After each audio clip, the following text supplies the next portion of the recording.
Welcome again to Richard's How-Tos. This is part 4, How to Witness Continued. And last time we looked at the fact that you are a witness. You've been made a fisher of men. The Holy Spirit is in you and empowered you to be witnesses, Jesus said in Acts 1 verse 8. But also in Peter describing how to witness, he shared that we are, in Peter 3, that we are to give an answer for the reason of the hope in us. And so most witnessing is about that, folks. If we're in the workplace, if we're in the shopping centre, if we're in a family time, in a social gathering, when people ask us why we are believers, then we're able to give answers. That's what the Lord wants, an answer on why we believed on the Lord Jesus Christ. And that's very natural evangelism, isn't it, folks? And so we need sometimes to take the pressure off ourselves and just be witnesses when the opportunity presents itself, folks. And we then looked at the approach to witnessing, some key elements, some key areas in our approach to witnessing. I will just remind you very quickly. Number 1, identify who they are. Number 2, take an interest, folks. Number 3, answer questions. Number 4, use their words and their conversations to latch on to their conversation to bring on Jesus into the subject. Number 5, testimony, the powerful witness of your testimony, folks. Use your testimony, nobody else's. But also, don't argue. Number 6, don't be like a warrior, folks. In a normal conversation, just learn not to argue. God's gospel is powerful enough to pierce a heart and protect itself. Hallelujah. And also, share the gospel. Oh, how many times can we get into a conversation, share our testimony, answer people's questions, but at the end of it, forget to share the contents of the gospel, which is Jesus' death and resurrection. Hallelujah. Don't forget to share the gospel. And I gave you a very practical tip, which is to write down maybe 5 or 6 bullet points of how you want to share the gospel or the gospel process. I shared mine in the video 3, that I write them down. Adam's sinful fall is our sinful fall. God promised he would answer the sin problem. Jesus' death brought forgiveness and reconciliation. Jesus' resurrection brings new life. And how can I be saved? Believe and say it with your mouth. And then are my 6 bullet points that I have in my heart. I rehearse in my heart so I don't get flustered when it comes to a conversation, because I say the same thing over and over again. That's what you must do. That's a very practical tip. Write those things down. So now today we're going to look at how and what types of witnessing we can come across. It's very important to begin to be able to recognize different areas of witnessing, folks. Number 1, opportunistic witnessing. What's an opportunistic witnessing? We see it every day. We can be in a canteen. We can be in a conversation, whether it's at home, in a supermarket, at the school gate, folks. Opportunistic witnessing is when a group of people or a couple of people are talking about a particular subject, and you learn to kind of join in that conversation, but in the back of your mind, you want to bring the gospel or a word from Jesus into that conversation. And so you take the opportunity. You could be in a canteen, you could be at work. So for instance, you could be in a work situation where people are talking about the environment, for instance, the government, the health of the nation, the money situation in this nation. Oh, the Lord speaks about all these things, doesn't he? For instance, for example, you could be where they're talking about the environment. And I have been in those conversations, and I take an interest, folks. I use that approach. I see where they're at on the subject of the environment. I take an interest. We can talk about recycling. I can do that. But in the back of my mind, I'm looking for that opportunity where I can say to them, but, and use the word but, This earth is deteriorating, but God's going to make a new earth. Because I'm a Christian, I believe he's going to make a new earth one day. Now that can be seen by some then as I've took my opportunity to bring Jesus in, and the fact that I'm a believer. Some might laugh, not talk to me again. Others might mock, but inquire for more. And others can ask, why do you believe that God's going to make a new earth? Whatever the subject is, folks, opportunity witnessing takes their conversation, their subject, and looks for an anchor in which you can tag on the Lord Jesus Christ and the gospel message. And sometimes just by saying, I'm a Christian, so I believe this, is enough to get a conversation going. Just by saying that sentence. It works a lot of times, folks. That's what you've got to do.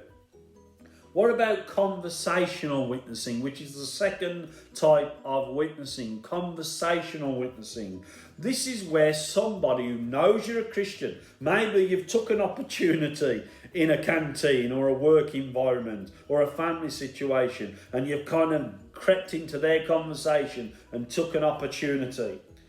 And then, of course, they know you're a Christian. And so this comes to conversational witnessing, where then they approach you, just like the Apostle Peter says, and they begin to ask you questions concerning all kinds of subjects, folks. Whether it is the government, whether it is about money. I've been asked all these things. Whether it is about sickness, whether it is about the NHS, no matter what, they will come to you and ask you what you think about it. And of course, it's important to communicate what Jesus thinks about it from a Christian perspective. And so they begin to approach you and you have a conversation. But a key point in this, folks, and please write this down, if it's a conversational witness where they've approached you, asked you some questions, it's a conversation. Don't overpower the conversation, folks. You're not to go in there like a warrior and just talk, and 2 hours later their brain is frazzled. No, a conversation means a conversation. So you give answers, they ask questions, they give their own opinions, you can ask questions, and it's a conversation, folks. If you do this, they will always come back for more. So conversational witnessing becomes very powerful, folks. And it's in these conversational witnessing where you're conversing with them that something very powerful can happen. They begin to ask you more and more questions. And of course, when questions come, we can sometimes think, I don't know the answer, or I become flustered with the answers. And again, this is where practice, rehearsal comes in, folks. There's nothing wrong with it. Get these things in your heart. And so what do? And this is a key thing. Get a pen, get a pad, write these things down, folks. Begin to list what the common questions that people ask in this country. You'll always get very similar questions throughout society and in every type of witnessing. So write them down. Leave a gap to the question and write what you're going to say in that question. For instance, these are common types of questions. You could write these down if you want to. Why do you think God exists? What about evolution? Hasn't science proved God is not real? Why does God allow suffering? Why doesn't God heal everybody? Who created God? What about dinosaurs? Oh, I get asked that one all the time. What about aliens? That's another one, more modern one, but that's another one. How can we trust the Bible to be true? How can I be a sinner? I've never murdered somebody. Another common one. What was God before the creation of the universe? What was he doing? Why doesn't God just come and prove himself? How could Noah get all the animals in the boat? Where did Cain get his wife from? Hell's the place for me. I'm going to enjoy it there. And why did Jesus have to die on the cross? And there's many more questions. And so a very practical thing for you to do, folks, is to write those questions down, leave a gap, and write a paragraph or so of answer. And again, rehearse these things in your heart, not your head, in your heart. So you're not flustered when you get asked these questions. You've already, as Peter says, have an answer, the reason for the hope that is in you in these questions that are asked. The next type of witnessing is relational witnessing, folks. Again, very powerful now. And you've probably gone from an opportunistic witnessing to a conversational, where they're asking you questions, to thirdly, then a relational witnessing, where they know a bit more about you. You become more friendly. And again, this is where it's important to share your testimony. Your testimonies are very important because they want to know about you. There's more intimacy, there's more friendship, relationship in this kind of witnessing. And so you can share your testimony. Please, folks, don't make your testimony up. Don't embellish your testimony. Your testimony is powerful the way it is. Just say the truth. Your testimony will touch people's hearts, folks. And you know, this is also in relational kind of a witnessing. It's important to be very practical also with your faith as well. So you don't just say words in that relationship and your testimony in that relationship, but then you also begin to show your faith through practical means, whether that's giving time to somebody, doing some good works, maybe a shoulder to cry on, maybe giving some wise counsel. That's very important because that again shows you're taking an interest in their life and there's relationship there, and that's how you begin to win people for Jesus Christ.